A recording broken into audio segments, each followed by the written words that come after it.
If you think, oh yeah, I've got this, you'll get beat down. You have to push the rock up the hill every day in the effort, in the spirit of trying to find a resonant place in the transactions around you. What did you find to be the most challenging part of successfully transitioning to business?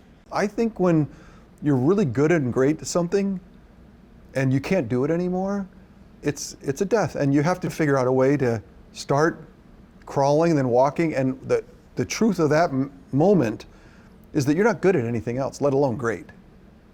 And you keep saying, no, I was great. Yeah, but what are you today? I don't know, what are you even good at?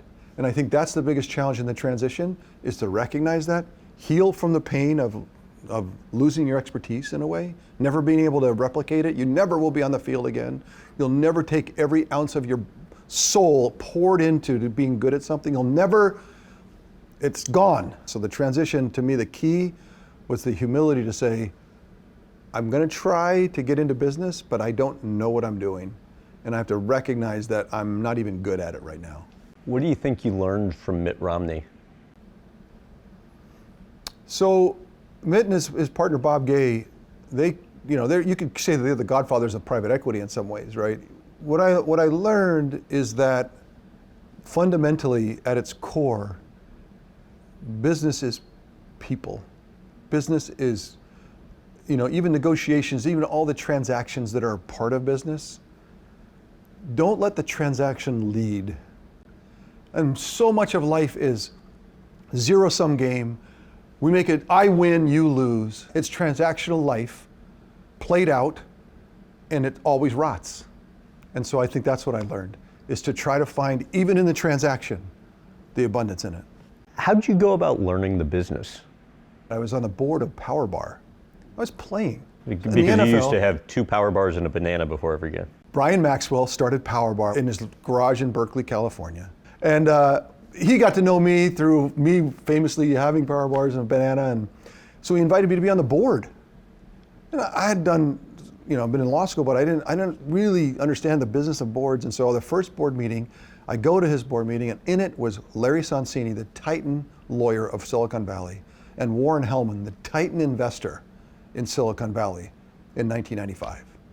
And they both saw what I was trying to do with this business that we were starting and said, Steve, you're built for business. You're built for the people.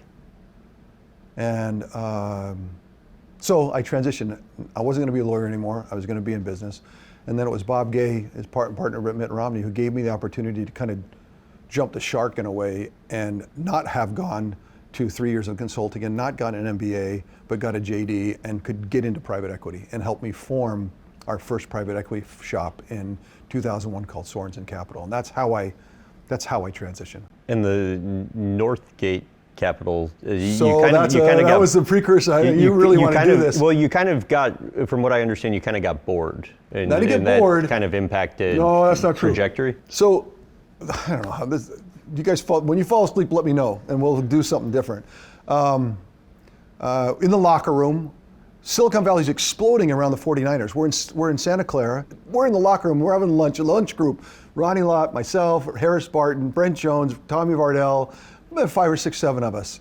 And we're watching the explosion around us, and like literally Cisco and 3Com, like businesses just, and we said we should invite them in the locker room and make the association, and then tell them, hey, look, everything you do, give us $50,000 of it, and we'll split it up, and we'll start to make and that's what we did. How have you gone about figuring out like what the sweet spot is for the companies to target, and what you look for? So our firm is HGGC. All we do is partnership investing. Across the table is future partner. Well, that's like the seller's also the buyer. Seller's the buyer, right? Private equity naturally is the transaction, get in, get out.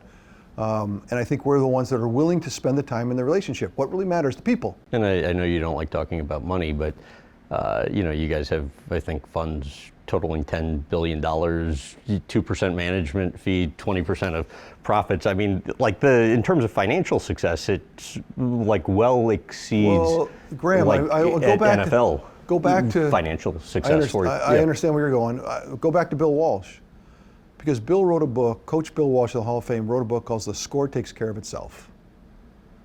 And the concept was, I will teach values and principles, and if we live by those values and principles and play by them, the score will take care of itself. I don't need to watch the scoreboard.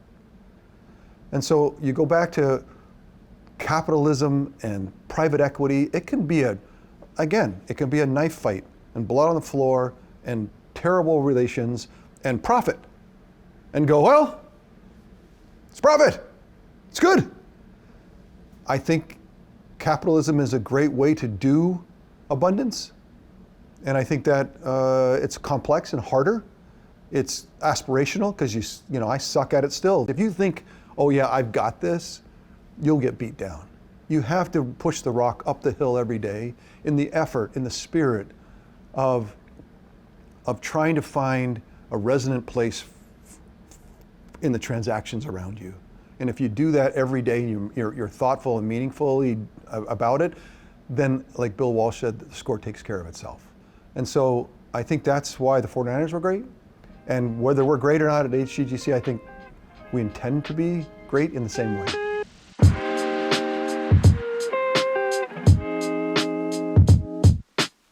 This is our main office. This is where all the work gets done. We've been here for 15 years since we started it. My partner, Rich Lawson, he's a marketing guy, and so he took my previous life and always wants to extend it into the private equity. I'm always trying to drag it back. And so you're going to see visual representation of that. You're going to see places where I've lost the fight, like in here, the 49ers. So you see the 49ers conference room, right, with the jerseys. And so that's part of the, him winning. And this is where I won. We're not going to hang up all these jerseys all over the place, so we're going to put them in the back hall. He used to put them out in front and put them in the entryway, and I'm like, that's embarrassing. I don't need to do that. That stuff kind of gets to you, right? I just don't think you want to wear people out. Like I think it's important to be authentically who you are. I can carry with me my previous life, but I don't need to use it as a weapon. And this is the office. Our foundation does golf tournaments to raise money for all the charities that we support. And so we traffic in memorabilia, sports memorabilia, so that we have prizes. How persistent will you get in the pursuit of funding? Well, I think, it's existential. It's existential, right, in many ways. Football was easier because there's a lined field, there's a scoreboard, there's a clock, there's 80,000 witnesses, it all happens right there. Where business it's drawn out and the complexities are more people and not as easily managed. Used to be, you either play great or get out. Hey, Rich! What's up? Look who it is. What are you doing in here? What's up, big timer? Surprise, surprise. You know Graham? Sir? How are you, man? When we realized that I'd been in private equity longer than I played, that's when it kind of hit home. It's like, oh my gosh, I've been at this, because I thought I'd play forever. And then you go back and now you're the oldest guy in the firm. It's like, how did that happen? What led the two of you to starting to work together in the first place? Well, I'll say Rich, we started the business, and Rich was a banker in New York, in San Francisco at Morgan Stanley, and we went for financing, and Rich has an intuition to, I'll just call it intuition. And he looked at our business and he said, you need a CEO. And I was like, yeah, we really do. And he goes, you know what? I'm going to leave Morgan Stanley. I'm going to be your CEO. And I was like, oh my gosh, that's the greatest news in the whole world. And so he went about building a business.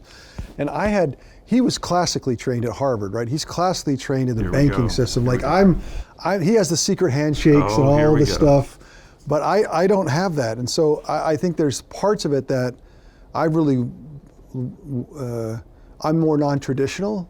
There's things that he's really good at that I suck at, and there's things that I'm pretty good. Like there's just this, and there's this peacefulness around really tight, tough situations that we just kind of work through, and I'm really grateful. Maybe it was fate. Because, fate, yeah. imagine being approached. meet someone like this who's already He won played Super college. Bowls. He played college Oh, quarterback no. at Amherst. Here we go. I have to be the backup quarterback on our company football team of all the places, right? But maybe that's what it was. Maybe it was fate that, I see Steve and he's larger than life, and it's like, hey, here's a real opportunity to go see how good you can be, right? You mentioned a peacefulness during tough situations. What's an example of that comes to mind, and how the two of you worked through it together? 20 years ago, just 25, I guess, the whole .com thing, right? We were together, we filed to the public, we thought we were going to be top of the world, the market collapsed. It's like, that's when you learn who your real confidants are, and we survived that. At the time it seemed insurmountable, but that sort of got us on our way into direct investing, because you don't create something of this size. You don't start like that. We started with a little $250 million private equity fund called Sorensen Capital, and from there we built 6 funds later now. But that never would have became an opportunity if we didn't go through the challenges we did in 2000 and 2001. Rich, give some color, if you don't mind, to those early days with Steve and kind of educating him on the business. Early on it was, how do you think about the prospect of finding a great business to buy? How do you finance it? I would have rather won Super Bowls, not work on Wall Street, but for some strange reason, this guy always wanted to do the reverse. I don't get that, but those are my early memories, is, thinking about how to value businesses and building dealing with leads. expertise. He because he was more classically trained, it all became, the language of financial engineering was second nature to him. Where I've been to law school, so I had that in my pocket, but the language of financial engineering wasn't my thing. And I appreciated the fact that he didn't use it as a weapon. Early on, when we were just getting to know each other, it was never, you're stupid and I'm smart. It was always like, no, let me explain that to you. And I really appreciated that. Was there ever a point where you were like wondering if you made the right decision? Never. What really matters in this deal business is, how do you compel someone to want to sell their company to you? And I think that the intangibles that Steve brought from, leading people on a field on the biggest stage of sports really applies to this business. He always talks about football as the great metaphor for life and for business, and I think it really applies. I mean, we wouldn't be where we are today if he didn't bring that. We're a good tag team, right? We bring different things. Most successful investment you've made, and the one that you most regret missing out on that came across your desk? I don't know if you want to do the regret, but I know that one of the most successful at the time, was the most successful thing in my mind for us and our partnership, was having this wonderful business that we had in Munich, Germany, and Montreal, Canada, that we put together. And we arrived at this great time where Steve's friend Bill McDermott approached and said, I have to have this business, and ultimately, SAP.